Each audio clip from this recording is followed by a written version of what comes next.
বন্ধুরা আবারও চলে আসলাম নতুন একটা ভিডিও নিয়ে। তো আজকে আমি তৈরি করে দেখাবো লাউ পাতা ইলিশ মাছের পাতুরি। আশা করি ভিডিওটা তোমাদের কাছে ভালো লাগবে। তো যে যেখান থেকে দেখছো বন্ধুরা, নতুন এবং পুরাতন সবাইকে রিকোয়েস্ট পুরো ভিডিওটা দেখার অনুরোধ রইল, স্কিপ না করে। তো চলুন দেখতে থাকুন। তো প্রথমে আমি এখানে চুলাতে গরম পানি বসিয়ে দিলাম। এখন এই পানিটা ভিতরে আমি এখন দিয়ে দেবো 1 টেবিল চামচ লবণ। লবণটা ভালো করে মিক্স করে নিলাম। তো এখন আমি এখানে এই গরম পানির ভিতরে দিয়ে দেবো লাউ পাতা। তো আমি এখানে 10টা লাউ পাতা নিয়েছি। পাতাটা ভালো করে ধুয়ে তারপর পরিষ্কার করে নিয়েছি। এখন এটাকে আমি মাত্র 2 থেকে 3 মিনিট ভাপ দিয়ে নেব। আপনারা চাইলে ভাপ ছাড়াও এই পাতুরিটা করতে পারেন, তবে আমি একটু ভাপ দিয়ে নিলাম। তো বন্ধুরা, যারা ভিডিও দেখতেছো লাইক দিতে ভুলে গেছো, একটা লাইক করে দাও। লাইক দিয়ে পুরো ভিডিওটা কন্টিনিউ করবে। তো আমি কিন্তু ঢাকনা দিয়ে একটু ঢেকে দিলাম একটু বলক আসার জন্য। তো আমি এটাকে একটু উল্টে দেব। উল্টে দিয়ে আবারও আমি 2-1 মিনিট ভাপ দিয়ে 2-1 সেকেন্ড ভাপ দিয়ে নেব। বেশি সময় লাগে না ভাপ দেওয়ার জন্য। তো ভালো করে একটু কোনো জায়গায় যেন পাতাটা মানে ভাপ ছাড়া থাকে না, এই জন্য একটু ভালো করে একটু নেড়ে ঢাকনা দিয়ে ঢেকে দিলাম। তো এখানে আমার যে উপকরণগুলো লাগবে: পেঁয়াজ কুচি, কাঁচামরিচ ফালি করা, মাঝখান দিয়ে কেটে রাখা, সরিষা বাটা, সরিষার তেল, আর একটা রসুন বাটা। তো চলুন এখন এগুলো মিক্স করি। তো আমি পেঁয়াজগুলো আগে নিয়ে নিলাম, আর এখানে দিয়ে দেবো এখন লবণ 1/2 টেবিল চামচ করে, হলুদের গুঁড়া, মরিচের গুঁড়া। ঝালের পরিমাণটা আপনারা নিজেদের ইচ্ছে মতো দিবেন। আর এখানে দিয়ে দিলাম লাল মরিচের গুঁড়াটা, ওটা আমি নিজেরা একটু ঝাল পছন্দ করি তাই একটু ঝাল বেশি দিলাম। এখন সমস্ত উপকরণ দিয়ে ভালো করে একটু পেস্টটা নরম করে একটু চটকে নেব। তো এখানে আমি এখন দিয়ে দেব সরিষা বাটা আর রসুন বাটা। আমি কিন্তু এখানে কালো সরিষাটা নিয়েছি, ওটাও অফ ক্যামেরা বেটে নিয়েছি। আর রসুন দিয়েছি, তোমরা চাইলে রসুনটা স্কিপ করতে পারো, তবে এই পাতুরিতে একটু রসুন দিলে সুন্দর একটা ফ্লেভার আসে। তো এখন আমি সমস্ত উপকরণ দিয়ে আবারও মিক্স করে নেব।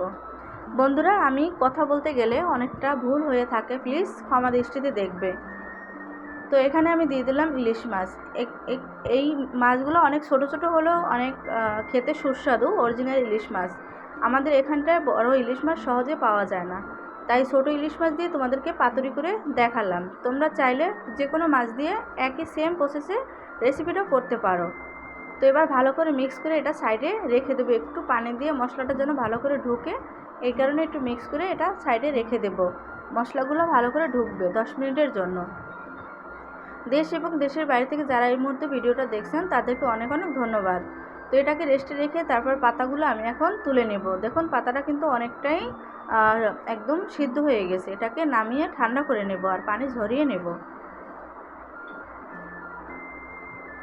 আমার চ্যানেলে আমি সহজ রেসিপি দিয়ে থাকি, বন্ধুরা চাইলে তোমরা আমার চ্যানেলটা ভিজিট করতে পারো। আশা করি আমার রেসিপিগুলো সব ভালো লাগবে তোমাদের কাছে।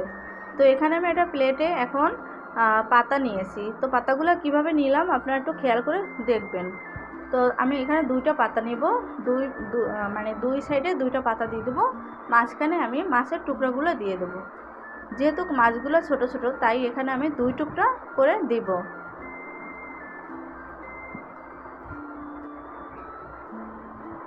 তো দিয়ে দিলাম আমি আরও 1 টুকরা মাছ। আপনারা চাইলে 1 টুকরো করতে পারেন, বা এই মাছগুলো ছোট ছোট টুকরো করেও করা যায়, কোনো অসুবিধা নেই। তো এখানে আমি একটা কাঁচামরিচ দিয়ে তারপর উপর থেকে একটু সরিষার তেল ছড়িয়ে দিব।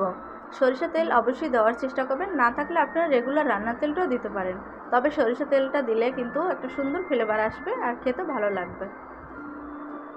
তো দেখুন আমি এভাবে কিন্তু ভাঁজ করে দেব। ভাঁজ করে ভালো করে মুড়িয়ে দিতে হবে। নতুন বন্ধুরা, তোমরা আমার ভিডিও দেখতেছো, যদি তোমাদের কাছে আমার ভিডিওটা ভালো লাগে অবশ্যই লাইক, শেয়ার, সাবস্ক্রাইব করে আমার চ্যানেলের পাশে থাকবে। আর সাবস্ক্রাইব করে অল বাটন প্রেস করে রাখবে, তাহলে আমি ভিডিও ছাড়ার সাথে সাথে তোমাদের কাছে চলে যাবে। আর কে কোথা থেকে ভিডিওটা দেখছেন অবশ্যই কমেন্টের মাধ্যমে জানাবেন, তাহলে আপনাদেরকে ধন্যবাদ দিতে আমার ভালো লাগে। তো আরও একটা আপনাদেরকে করে দেখাচ্ছি। আমার বাসায় কারেন্ট ছিল না, আমি ফোনের লাইট দিয়ে ভিডিও করেছি, তাই আমার ভিডিওটার আজকে কোয়ালিটিটা একটু খারাপ হয়েছে, প্লিজ কেউ কিছু মনে করবেন না। তো আরও আমি 2 পিস মাছ দিয়ে এক ফালি কাঁচামরিচ দিয়ে একটু সরিষা তেল দিয়ে এটাকে ভালো করে মুড়িয়ে দেব। তো দেখুন এটাকে সেমভাবে এইভাবে ভাঁজ করে দিয়ে দেব। এমনভাবে ভাঁজ করতে হবে এই মাছ থেকে যেন কোনো রকম কিছু না বেরিয়ে যায়, মানে যখন এই মাছটা ভাজতে যাব বা রান্না করতে যাব তখন এভাবে মুড়িয়ে দিলাম। আপনারা চাইলে সুতা দিয়েও বেঁধে দিতে পারেন, তবে এটা সুতা লাগবে না যেহেতু সেদ্ধ করে নিয়েছি আমি এই পাতাগুলো। তো এখন চলে যাব ভাজতে। তো চুলাতে আমি এখন দিয়ে দিলাম সরিষার তেল একটা প্যানে। তো সরিষার তেলটা গরম হয়ে গেছে, এখন লো হিটে আমি এই মাছের পাতুরিগুলো ভেজে নেব। এই রেসিপিটা যে কতটা মজা সেটা আপনারা করে একবার হলো ট্রাই করে বাসায় খেয়ে দেখবেন, আশা করি ভালো লাগবে। তো আমার একদম লো হিটে দিয়ে রাখছি, সেটা তো আপনারা দেখলেই বুঝতে পারতেছেন। এবার লো হিটে দিয়ে ঢাকনা দিয়ে ঢেকে দেব। ফিরে আসবো মাত্র 5 মিনিট পরে। তো 5 মিনিট পরে ফিরে আসলাম, এখন আমি উল্টে দেব। এই ভাপাটা কিন্তু আপনারা লো হিটে করতে হবে, কোনো রকম কিন্তু হাই হিট দেওয়া যাবে না। চুলার হিটটা যত বাড়িয়ে দিবেন পাতাটা তত পুড়ে যাবে, ভিতরে মাছগুলা কাঁচা থাকবে। দেখুন আমার কিন্তু পাতুরিটা একটু হালকা হালকা নরম হয়ে আসছে, মানে অপিট একটু কুক হয়ে আসছে। এখন আমি একটু উল্টে দিলাম। এভাবে করে আমি মাছগুলারে সুন্দর করে মানে ভেজে নেব। আপনারা চাইলে যে কোনো মাছ দিয়ে করতে পারেন।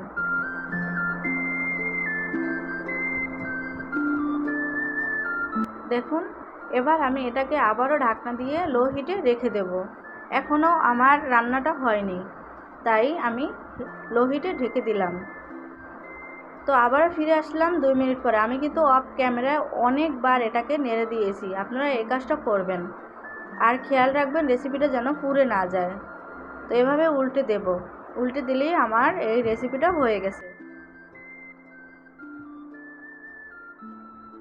আর যখন এই রেসিপিটা যখন রান্না করলাম, ঘেরানে মানে কি একটা সুন্দর, কি বলবো, ঘরে মানে থাকা যায় না, মানে এত সুন্দর একটা ঘ্রাণ, এত সুন্দর, মানে খেতে ইচ্ছে করে এরকম। তো এটা আমি নামিয়ে নিব এখন। তো গরম গরম ভাতের সাথে সার্ভ করলাম, আপনাদেরকে দেখিয়ে দিব ভিতরে মাছগুলো কেমন হয়েছে। তো সবাই ভালো থাকবেন, সুস্থ থাকবেন, দেখা হবে নতুন কোনো ভিডিও নিয়ে। তো আমার ভিডিওটা যদি একটুকু ভালো লেগে থাকে তোমরা একটু বেশি বেশি শেয়ার করে দিবে, আর তোমরাও বাসায় ট্রাই করবে। দেখুন আমার মাছ একদম পারফেক্ট হয়ে গেছে, এই যে দেখুন। আর ইলিশ মাছ রান্না করতে বেশি সময় লাগে না, অল্প টাইমেই হয়ে যায়। তো ভালো থাকবেন, সুস্থ থাকবেন, দেখা হবে নতুন কোনো ভিডিও নিয়ে। আল্লাহ হাফেজ।